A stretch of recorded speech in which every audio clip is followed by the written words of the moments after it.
This is work that I am doing with Dr. Hemingway at the UW FASD looking at our data set. And this is a subsample of that data set. But first, nope, that's not the right one. I'm not entirely sure where I'm supposed to point this thing. Do I just push it? Okay, thank you. Okay, it'll work. All right. Excellent. I do also want to make sure I acknowledge that we are on the unceded lands of the Duwamish people, and want to acknowledge and thank all of the stewards of this land and all of the Coast Salish people. We have learned a lot, and the collaborations that we're able to have with this entire population, learning from one another and growing with each other has been really valuable in our work here in Seattle. Disclosures, and I don't have any financial disclosures. I'm not that kind of doctor, but I do want to say that I straddle an interesting world where that SNACS acronym is our Specialized Neurodevelopmental Assessment and Consultation Services at Seattle Children's. It's a single discipline diagnostic team that we run with Dr. Michelle Kuhn is the director there, and Dr. Heather Carmichael Olson helped create that process. Informed by the Families Moving Forward program. And then I also am at the University of Washington FASD using the 4-digit code, which was developed by Dr. Hemingway. And one is interdisciplinary team, medical diagnosis. The other is a single discipline, kind of psychological diagnosis. And it comes with some challenges that you have to kind of wrestle through a little bit, because they are very different approaches, which adds to just diagnostic complexity in general, which I'm going to talk a little bit about today. And obviously my training is very broadly in neurodevelopment, and FASD and ASD have been my primary areas. My early training is as a school psychologist, so I kind of geek out on assessment and learning. I don't need to do the objectives right now. I'm going to flip through those. But I really want to talk about, why does this matter? Why are we even talking about this? And this is something Dr. Hemingway asked me when I was saying, hey, I want to look at this data. And the answer is because individuals and families are asking the question, what is this? I want diagnostic clarification. Is this FASD? Is this autism? Is it both? Is it ADHD? What is actually happening with my unique, complex child, or just me being unique and complex and wanting to understand myself better? So the questions are being asked, and we want to do a good job of answering those questions. And it's not as clear as you would think. So families often will say, I got to look up here. I guess I do need my glasses. I'm at that age where my vision is kind of going downhill. Anyways, saying these diagnoses that my child does have are really missing something, right? My experiences are different than, oh, well, thank you. Look at that. Ask and you shall receive, or elude and you shall receive. And caregivers are saying, this is really more than, right? This diagnosis doesn't answer the whole picture of my child. And then, of course, we want to have integrity with our diagnostic systems, our medical diagnoses, and our mental health diagnoses. We want to make sure we're using something systematic that can be replicated. We want to build trust. We want to make sure we're getting it right. And like I mentioned, that's not always helpful. I set that down when I picked those up. Here we go. And there's a lot of different systems, right? And Dr. Centurious already mentioned this, but I mean, there's even systems between mental health world and the medical field, and they try to have some overlap, but a lot of people use, and actually for billing, we have to use the ICD codes, and the United States is still using the ICD-10, but the ICD-11 is out there. But it's vague, right? It doesn't give us a lot of direction in terms of the diagnostic. It's really more labels, right? It started like a couple centuries ago, and it was really about, it was the international, not even international, it was classifying death, the reasons for people dying, right? And so then someone decided, well, there's other conditions, so we're gonna make a big list of those, and we're gonna be able to all come to some sort of consensus on what those look like. For FASD in particular, we have a whole bunch of potential diagnoses there that people will use under the ICD, so that's somewhat confusing. And then the DSM-5, we don't even have FASD in the DSM-5 really, right? We have conditions for further study that Dr. Cable and Dr. Carmichael Olson and a whole slew of other people on a task force are really trying to help us figure out. And then there's other specified neurodevelopmental disorders, which is also up here, associated with prenatal alcohol exposure. But that exposure is just an example in the book that someone had put in there just fortuitously. It's very interesting that that's where that is. So at least we have a billing code, but we don't necessarily, it's not a very descriptive a way to look at it. Then, if we look at autism diagnostics in general, we know that those diagnostic systems have changed over the years as well. We're on DSM-5 TR, so that's another text revision. So it's really maybe, what, some of DSM-6 or 7, actually. And the diagnosis changed quite substantially in 2013. Dr. Hemingway alluded to some of the challenges and limitations with our FASD-PN data set, and one of those is we weren't systematically collecting whether or not a person had an autistic disorder, PDD, NOS, Asperger's syndrome, or any of those other diagnoses historically. So it was really just in the past couple years that we've been collecting that data. So the sample I'll look at today is part of that, where we're systematically collecting it. Hopefully we can dive deeper into some of the symptomology and learn a little bit more, particularly if we can use the scoping review information from Dr. Myers so that we can really dig into how people are discussing these symptoms differently in the two fields so we can get more comparison. But so in terms of diagnostic considerations for autism spectrum disorder in general, you know, autistic individuals now really have a sense of, you know, this is more of a spectrum of the human condition, right? It really captures just human diversity rather than focusing on the deficits or the disorder or, you know, disease in those terms. We're doing these diagnoses based on a cluster of symptoms, trying to figure out as best we can what is hanging together to best understand how to support people. We don't give diagnoses unless there's some sort of functional implication, and we give these diagnoses because they're supposed to inform our interventions, our treatment, our accommodations and support needs, right? As Madeline mentioned earlier, oftentimes they're used as gatekeeping, which is not appropriate. We really want to use these in other ways. It's supposed to be informative. Sometimes it is so deficit focused, we find people feeling othered or talked about in stigmatizing or biased ways. We heard a lot about that through our change makers, our ALC spoke about that today and yesterday in the pre-sessions. So this is alive and well. I will say that autism has 30 years on FASD. Right? Autism was really started to be looked at in the 40s. FASD, as you know, was in the 70s. So we've come a long way. There's a long way to go, but some people were talking, I believe Emily Hargrove in the education system session yesterday mentioned how wouldn't it be nice if, you know, we didn't have to deal with as much stigma and bias like the autism group does because of the neurodiversity movement. Right, and that's a paraphrase. It probably doesn't capture what you said as eloquently as you said it if you're here. But yeah, they've been working on this a while, and they started off with some of the same challenges that this field has in terms of stigma and bias and misinformation. And so I am optimistic that we're going to get there. We're going to keep plugging away at this, making sure that we have awareness and acceptance and ways that we can make sure that people get the interventions and the accommodations that they need.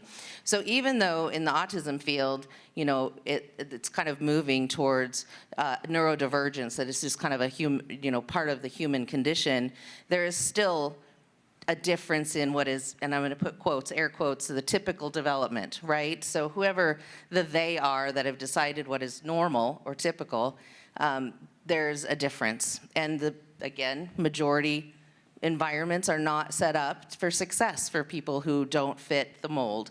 And so that is one of the things that tells us perhaps we do need a label, we need a diagnosis, we need some sort of pathway to tell us how to support the individuals with these clusters of symptoms or with these brain-based differences. And we want to make sure we're getting the correct interventions and correct accommodations. Another thing that makes diagnostics a little bit challenging in terms of autism is everyone talks about autism as being the autisms, right? Because it's multifactorial, and we do not have a single cause. We do not know. It can be multiple. There's genetic factors, there's environmental factors. There's still a lot of research that's being done, and still a lot of research focused on causes of autism. Whereas in the FASD field, we know what the cause is of FAS, right? It's prenatal alcohol exposure. So it's a different kind of approach, it's a different kind of feel here. And now we're really trying to understand the different kinds of mechanisms and supports that individuals need. And then to further complicate things, just like Dr. Centuria said, there are a lot of systems for diagnostics, right? And there's not a whole heck of a lot of crosstalk about how does this impact people functionally. And so again, my own experience is trying to straddle a couple different diagnostic systems as well, and it does create some complexity. I just have a couple pictures up here in terms of just illustrating some of it. But it gets complex in that, if we're looking even at eye size, what eye growth chart are you using, right? Are you measuring by hand or are you measuring using software, right? So there might be a little bit of variability, and a millimeter is like a mile when it comes to that, to differences and statistical differences. So even some of the within systems that are very robust are very complicated. So we do the best that we can with the tools that we have, right? And we really want to look at individuals and see what are your strengths and what are your vulnerabilities so that we can make sure that we get the correct label that's going to give us the right pathway in order to support you and help you be successful for whatever that definition is for you. So it is complex. We know FASD is complex. Autism is complex. It depends oftentimes who trained you, where you were trained, what populations you're exposed to. There was a study, it was not published, but it was a local study at a local hospital that looked at all of the practitioners who were doing diagnostics on autism. And the result, to see what the variability was. And what ended up coming out of that study was that the person doing the study could very reliably predict what diagnosis a person was going to leave the clinic with based on who they saw. Right? So we really want to make sure that we have some systems in place, and we want to think about these things. And this is, again, why I'm interested in looking in this data. And it's also why it's so important, the work that Dr. Myers is doing, really getting a sense of how are we speaking about these symptoms, because that's what we have. We have clusters of symptoms and things and areas to support. I've also been trained in what's called parsimony. It's essentially Occam's razor, right? What's the simplest answer for this person's diagnosis, which is something I really try to do. Yet these diagnoses are complex, and so sometimes it needs more labels than just one. There might not be just one answer, and that's where we're seeing potentially this hybrid apple-orange, right? Where we're seeing multiple diagnoses in people to help better understand the needs and give us, again, a pathway for treatment.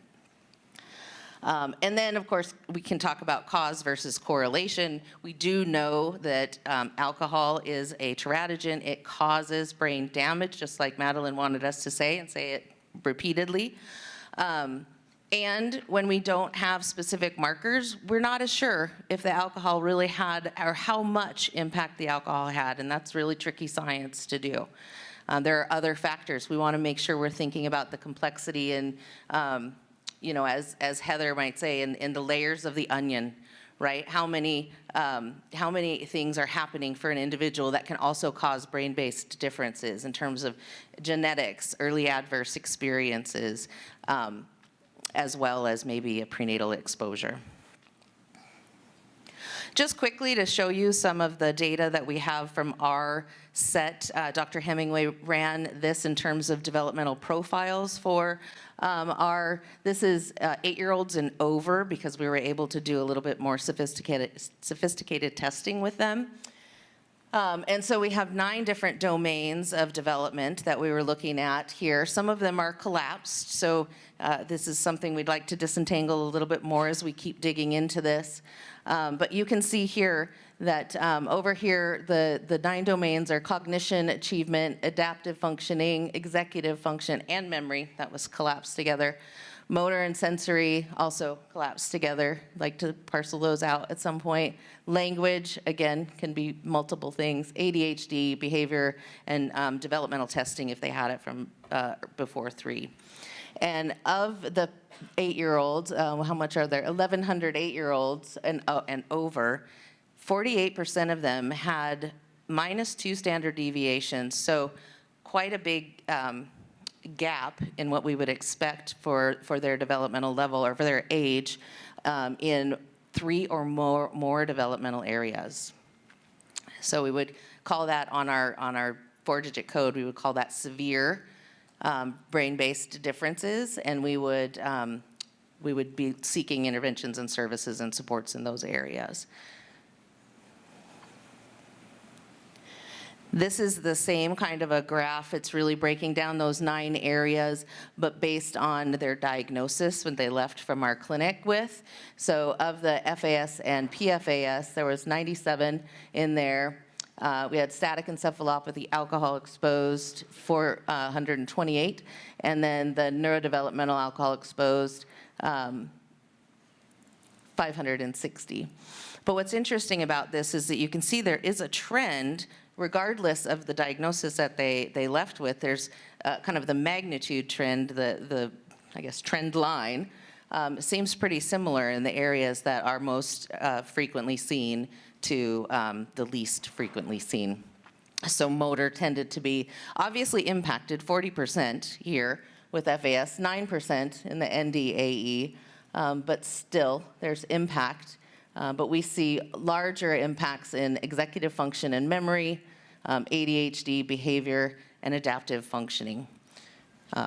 So I think that is an area, especially Dr. Myers called out, we don't have a lot of good cross information about it. We are looking at it at FASD, but if we want to look at it with autism too, we're going to, in autism and the combo of autism and FASD, we'll want to parcel that out some more. I don't think I need to go into the current research because Dr. Myers did that for us. But we haven't really seen a lot of trends in terms of saying that alcohol causes autism spectrum disorders or that alcohol is directly correlated with an autism spectrum disorder. There's some mixed messages about that. So, and we don't have a lot of publications around it. So something to consider. In the research that I read, the prevalence of autism in FASD populations was wildly variable, from 2.6% all the way up to 68% in different populations. And one of those studies, let's see, actually a couple of those were, in the tens of thousands of people in those studies. So it's interesting work, but it's also quite variable depending on where you're at. And I also kind of wonder, who did they see, right? Again, commonalities and differences. These are really similar. I was finding very similar things that Dr. Myers found. Difficulty, obviously, with social interactions and executive functions. Theory of mind. Manual dexterity challenges. I don't know if we talked about that yet. Sleep difficulties, GI problems. Sensory processing differences, rigidity and inflexibility at times, and restricted interests. Differences were among, in the autism realm, you'd see more repetitive behaviors, diminished nonverbal communication, difficulty sharing affect and initiating interaction, exactly what Dr. Myers was finding too. And FASD, poor social judgment yet a desire for social interaction, which we hear a lot from ALC folks who talk about, the vulnerability aspect that people can encounter, right? Really wanting to be accepted, really wanting to have friendships, and kind of maybe missing some clues and finding themselves being taken advantage of. And so that is a true thing that we hear quite a lot anecdotally in clinic as well. And then facial features and growth deficiency. And in our clinic, we're seeing that height, Short stature tends to be the one that holds out and related to alcohol exposure. Height and weight, we always look at too, but height tends to be one that is stable. This is our sample. I forgot to set my timer, so I don't know how I'm doing. Okay, good. Okay. We had 119 participants from basically the past 24 months, so the past couple years, and 21 of them had autism or highly suspected autism. And I say that with somewhat confidence because all of the members on our team are also on autism diagnostic teams. But we don't have time in the way our clinic runs to do that diagnosis in that moment typically. Over half of them were male or assigned male at birth, and majority were white, and 95% of them, so 20 out of the 21, had polysubstance exposure. Of that substance exposure, marijuana was the next highest prevalent one, which makes sense, it's legal now. And then the third most prevalent was nicotine, which actually surprised me because I thought that had gone down. Our age range was 1 year 10 months to 18 years 9 months. Average age was about 8, so it kind of fits in with our other data there.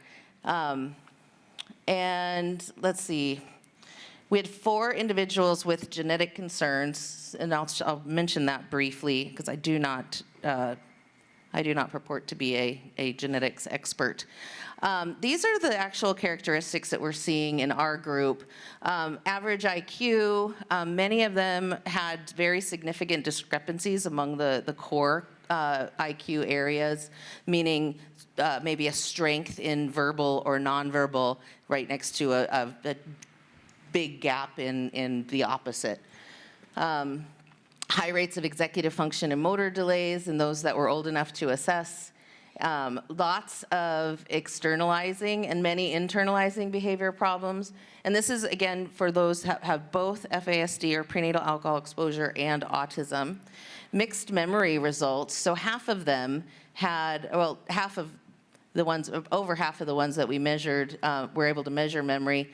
Over half of them had 2 standard deviations below the mean in memory. And memory is very complicated to assess, right? And sometimes we see people who in clinic do really well on memory assessments because they're not really tapping into what real life memory is looking like, right? So we do see, we hear our ALC members talk about memory challenges. We just sometimes can't tap into it. It seems like we're getting there here. 8 out of 11 had a documented language delay, and lots of chronic ear infections, some to the point of having tubes placed, allergies, asthma, sleep disturbance, and 16 of our 20 had significant trauma histories also on top of this. So talk about layered. Multiple placements, abuse, neglect, loss of caregivers, and NICU stays as well. The co-occurring disorders were predominantly ADHD. We had lots of anxiety, which also makes sense when we're talking about people who've experienced trauma, but also autism. Mood disorders, again, trauma diagnoses. Conduct disorders, whether we agree with that or not, I would say not, but that's a whole nother lecture. Some intellectual disability, language impairment, and specific learning disabilities were co-diagnoses. These are the trends that we saw. Social communication, repetitive and restricted interests tended to be more on the insistence and sameness and inflexibility, kind of that rigidity piece, kind of getting stuck on something, and sensory processing differences. Not everyone had the repetitive behaviors or the restricted interests that we often will see in autism, but the way the diagnosis has changed in 2023, you only need 2 out of the 4 in that category, which I just mentioned, were the restricted interest, the repetitive behaviors, sensory processing, or the rigidity, to say it broadly. And those are the 2 that we tend to see. So I think what this is often capturing, if most of our individuals are having this constellation of symptomology and are getting an autism spectrum diagnosis, in the past they probably would have been diagnosed with what is called pervasive developmental disorder, not otherwise specified, because it just doesn't capture those other repetitive behaviors and restricted interests. Not to say that that's not autism, and not to say that those with prenatal alcohol exposure don't have the restricted interests and repetitive behaviors as well. It's just our trends were showing these were the predominant restricted category B diagnoses or diagnostic symptoms. All of them had concerns before the age of 3, and all of the differences manifested in functional deficits, which is why they got the diagnoses. We had 3 with full FAS, but we had 1 very young child who, when we would be able to do more testing, would most likely get a full FAS, had all the facial features. Majority of our people with FASD and ASD fell into the static encephalopathy alcohol exposed, which basically means that they didn't have like the full facial features, but several of them did have other sentinel physical findings, like perhaps short stature or growth challenges. And then we had 28.6% were NDAE, but they also did have some sentinel physical findings. Okay. I'm not going to talk about genetics, but I think it's fascinating that 4 of these individuals also had genetic syndromes. I think that this is an area where we can work together with basic science and geneticists to get some better information about perhaps are these genetic differences making our children more susceptible or more vulnerable to the impact of alcohol as well. Something to consider and think about, or vice versa. I have no idea about how the genetics may manifest. It could be triggered in some way. And then continued work digging into this data set. We have 33 years of data that I'd like to figure out how to look into more of this to find these trends and to better understand the diagnostics for the 2, even if they're together, if they are the hybrid, or how to really separate and distinguish the 2. So again, we have better pathways for intervention. So I'm going to be relying on Dr. Myers and her team to help with that as well, so we can target some symptoms that we'll be searching for. I think that that's basically it. I think these trends follow the literature. We're seeing what Dr. Myers was finding. It does confirm that these are complex kids, and it's more than just, is what I always hear. Families come in and say, it is more than just ADHD. It's more than just ASD. Something else is going on, and it really does point to being the complexity of prenatal alcohol exposure and other early adverse experiences that result in the increased functional variability of the folks that we work with. Thanks. Thank you.